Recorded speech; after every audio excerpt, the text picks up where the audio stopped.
जहां सभी शहरों और कस्बों में निकाय चुनाव की धूम मची हुई है, वहीं पूरा का पूरा मामला हाईकोर्ट के फैसले पर टिक गया है। अगली सुनवाई पर अगर सरकार कोर्ट को संतुष्ट नहीं कर पाई तो उच्च न्यायालय लखनऊ में दायर जनहित याचिका में पारित आदेश के चलते निकाय चुनाव 3 महीने से 6 महीने तक के लिए टल सकते हैं। यह बात अलग है कि उत्तर प्रदेश की योगी सरकार और उसके उप मुख्यमंत्री निकाय चुनाव में हो रही देरी और उच्च न्यायालय के हस्तक्षेप के लिए समाजवादी पार्टी को जिम्मेदार ठहराने में जुट गए हैं।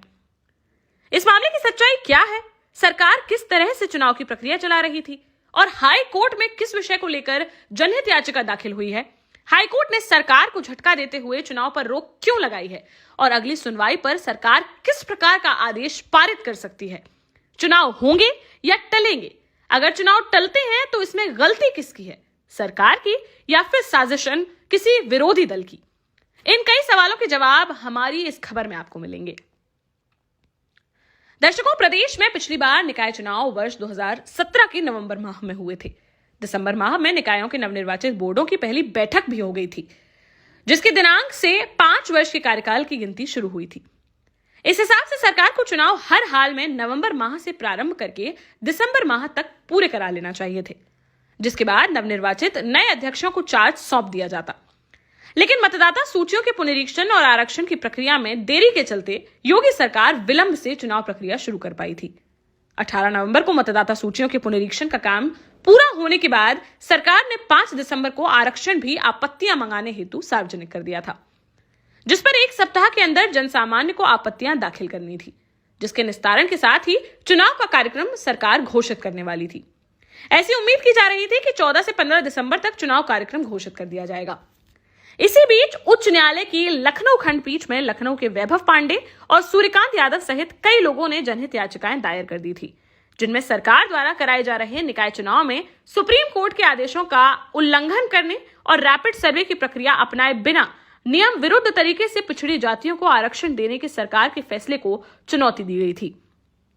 12 दिसंबर को उच्च न्यायालय की लखनऊ बेंच में न्यायमूर्ति देवेंद्र कुमार उपाध्याय और सौरभ श्रीवास्तव की बेंच ने उक्त जनहित याचिका में सभी पक्षों को सुनकर यह माना था कि कहीं ना कहीं सरकार आरक्षण की प्रक्रिया में चूक कर रही है। ऐसे में सरकार का पूरी तरह से पक्ष नहीं आ पाने की स्थिति में न्यायालय ने चुनाव कार्यक्रम की घोषणा पर रोक लगा दी थी, जिससे 2 बार 13 दिसंबर और 14 दिसंबर को हुई सुनवाई में भी सरकार द्वारा अपना पक्ष प्रस्तुत न कर पाने और इसके लिए समय मांगने के कारण सुनवाई को अब 1 सप्ताह के लिए बढ़ा दिया गया है और चुनाव पर रोक भी 20 दिसंबर तक के लिए बढ़ा दी गई है। अब हम आपको बताते हैं कि वह कौन से बिंदु हैं जिन पर सरकार उच्च न्यायालय में फंस गई है और उसे जवाब देना भी मुश्किल हो रहा है। आखिर सरकार की चुनाव प्रक्रिया में क्या कमी रह गई थी जो उच्च न्यायालय को प्रक्रिया में रोक लगानी पड़ी और अब अगली सुनवाई पर भी क्या हो सकता है।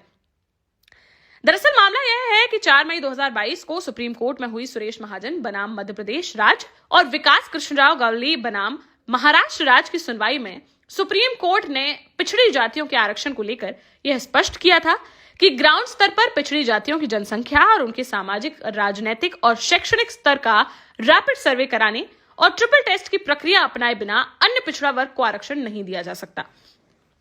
यदि सरकार ने ट्रिपल टेस्ट की प्रक्रिया अपनाए बिना किसी भी प्रकार की चुनावी प्रक्रिया अपनाई तो अनुसूचित जाति और जनजाति के लिए निर्धारित परिषद की सीटें आरक्षित करने के बाद बची हुई सभी सीटें सामान्य वर्ग में मानी जाएंगी। इसमें किसी भी प्रकार का कोई आरक्षण नहीं होगा। उच्च न्यायालय ने अपने आदेश में यह भी स्पष्ट किया था कि भले ही जिन याचिकाओं में यह निर्णय दिया जा रहा है वह मध्य प्रदेश राज्य और महाराष्ट्र राज्य की हैं, लेकिन इस आदेश का असर देश के सभी राज्यों पर होगा और सभी राज्यों की सरकारों को इसका अनुपालन करना होगा।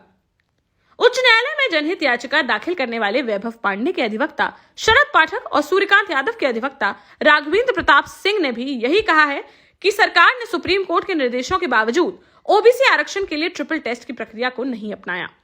और 25 अक्टूबर 2022 दिनांक को कार्यालय में बैठे बैठे ही एक फर्जी ओबीसी रैपिड सर्वे तैयार करके उसी के आधार पर 5 दिसंबर को आरक्षण घोषित कर दिया, जो कि सीधे सीधे सुप्रीम कोर्ट के निर्देशों का उल्लंघन है। इस संबंध में 12 दिसंबर को हुई सुनवाई में उत्तर प्रदेश सरकार के अधिवक्ता ने उच्च न्यायालय को बताया था कि फिलहाल प्रस्तावित आरक्षण का ड्राफ्ट घोषित किया गया है, यह अभी पूरी तरह से फाइनल नहीं है। ऐसे में आरक्षण को लेकर जो जनहित याचिकाएं दायर की गई हैं वह जल्दबाजी में की गई हैं और प्रीमेच्योर हैं। साथ ही सुप्रीम कोर्ट ने सुरेश महाजन बनाम मध्य प्रदेश की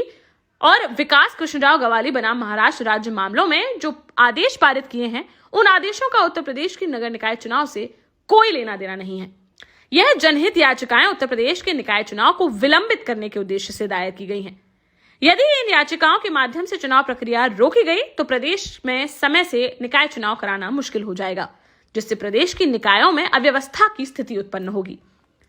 12 दिसंबर की सुनवाई में उच्च न्यायालय ने दोनों पक्षों को सुनने के बाद यह आदेश पारित किया था कि सुप्रीम कोर्ट द्वारा 4 मई 2022 को दिए गए आदेशों में यह स्पष्ट किया गया है कि जब तक अन्य पिछड़ा वर्ग की जातियों का ट्रिपल टेस्ट नहीं हो जाता, तब तक राज्य सरकार किसी प्रकार का कोई आरक्षण ओबीसी के लिए जारी नहीं कर सकती।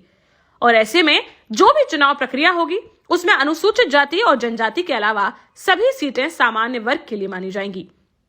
आदेश में यह भी स्पष्ट है कि इसके लिए सरकार 13 सदस्यीय आयोग बनाएगी जो सर्वे के काम को पूरा करेगा। इसमें राजनीतिक, सामाजिक और शैक्षणिक स्तर के आधार पर सर्वेक्षण का काम होगा। सर्वे की रिपोर्ट को राज्य सरकार के मंत्रिमंडल में स्वीकृत किया जाएगा और इसके बाद सरकार के राज्यपत्र में इसका प्रकाशन होगा और इसी आधार पर चुनाव में सीटों का आरक्षण किया जाएगा। और यह आरक्षण किसी भी स्थिति में कुल सीटों का 50% से अधिक नहीं होगा। न्यायालय का मानना है कि उसे प्रथम दृष्टया यही लगता है कि यदि सुप्रीम कोर्ट के फैसले को ध्यान में रखते हुए उत्तर प्रदेश सरकार द्वारा निकाय चुनाव के लिए 5 दिसंबर को आरक्षण घोषित किया गया होता तो ऐसी स्थिति सामने ही नहीं आती। न्यायालय ने इन परिस्थितियों में जनहित याचिका को स्वीकार करते हुए राज्य सरकार से विस्तार से जवाब मांगा था। साथ ही 1 दिन के लिए चुनाव कार्यक्रम की घोषणा पर रोक लगाई थी। न्यायालय ने राज्य सरकार द्वारा जारी आरक्षण पर आपत्ति लगाने के लिए अन्य माध्यमों के अलावा ईमेल से भी आपत्ति भेजने के आदेश दिए थे। सरकार द्वारा 13 दिसंबर को उच्च न्यायालय में कोई जवाब दाखिल न करने की स्थिति में न्यायालय ने 1 दिन का और समय देते हुए 14 दिसंबर को याची के वकील ने न्यायालय को यह भी बताया कि राज्य सरकार ने निकायों में अध्यक्षों के कार्यकाल खत्म होने की स्थिति में जिलाधिकारियों को पत्र भेजकर वहां प्रशासक नियुक्त करने के आदेश दिए हैं। याची के अधिवक्ताओं ने न्यायालय को यह भी अवगत कराया कि सुप्रीम कोर्ट में नेशनल लीगल सर्विसेज अथॉरिटी बनाम यूनियन ऑफ इंडिया के मुकदमे में ट्रांसजेंडर्स के आरक्षण के लिए भी सरकार को निर्देश दिए थे, जिनका पालन भी उत्तर प्रदेश राज्य के निकाय चुनाव में नहीं किया जा रहा है। सुनवाई में उत्तर प्रदेश सरकार के अधिवक्ताओं ने विस्तार से जवाब दाखिल करने के लिए 3 दिन का समय मांगा था, जिस पर उच्च न्यायालय ने सरकार को 19 दिसंबर तक संपूर्ण यानी कि मास्टर काउंटर एफिडेविट दाखिल करने के निर्देश दिए हैं, जिसमें सरकार से यह भी पूछा गया है कि सरकार ने जो आरक्षण घोषित किया है वह नगर पालिका अधिनियम 1916 की किन धाराओं या किन नियमों के तहत किया गया है। मास्टर काउंटर एफिडेविट की प्रति 18 दिसंबर तक याचियों के अधिवक्ताओं को भी देने को कहा गया है। याचियों के अधिवक्ताओं से 20 दिसंबर की सुनवाई के पूर्व तक रिजॉइंडर एफिडेविट दाखिल करने के निर्देश भी दे दिए गए हैं। 20 दिसंबर को होने वाली सुनवाई तक सरकार को निर्देश दिए गए हैं कि वह किसी भी प्रकार के चुनाव कार्यक्रम की घोषणा अगली सुनवाई तक नहीं करेगी। अब यहाँ सवाल यह उठ रहा है कि अगर सरकार उच्च न्यायालय को आरक्षण के संबंध में सुप्रीम कोर्ट के निर्देशों के तहत की गई कार्यवाही से संतुष्ट नहीं कर पाई या फिर उच्च न्यायालय और याचिकाकर्ताओं के सवालों के सही जवाब नहीं दे पाई, तो फिर निकाय चुनाव का भविष्य क्या होगा।